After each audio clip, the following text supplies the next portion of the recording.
l'un de nos problèmes principaux en tant que peuple, c'est que nous n'apprenons pas de nos erreurs. Nous refaisons les mêmes erreurs à chaque fois.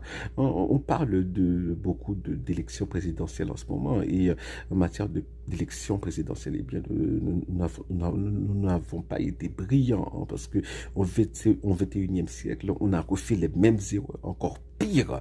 Hein, et c'est des mauvais choix, pire qu'avant. Hein. Donc bon, c'est ce qui explique hein, la situation dans laquelle se trouve le pays en ce moment. Et mais la politique de l'injure, hein,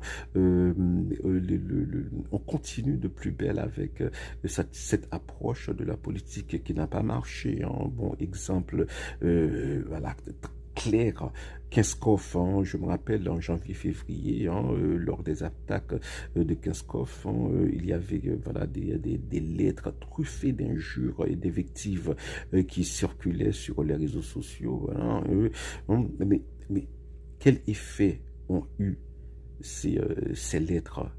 Aucun effet, zéro effet. Aujourd'hui, selon le maire de Kinskov, Massillon-Jean, la moitié de Kinskov est occupée. Donc la politique de l'injure ne mène à rien. Si la politique de l'injure, voilà,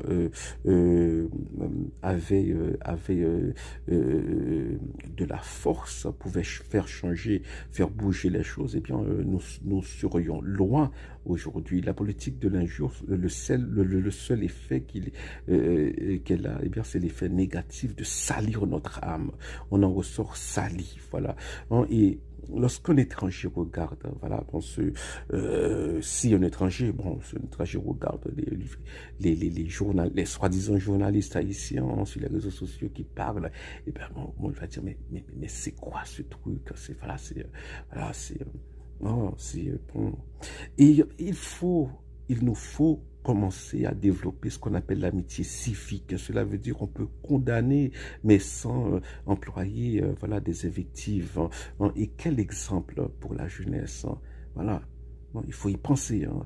Et développer l'amitié civique. L'amitié civique, on peut avoir des désaccords, des désaccords profonds, mais sans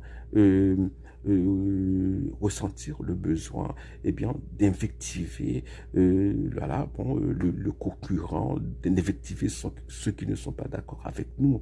Voilà, on doit y parvenir parce que pour faire nation, pour refaire nation, eh bien, il faut qu'il y ait de l'amitié civique entre les Haïtiens. Voilà.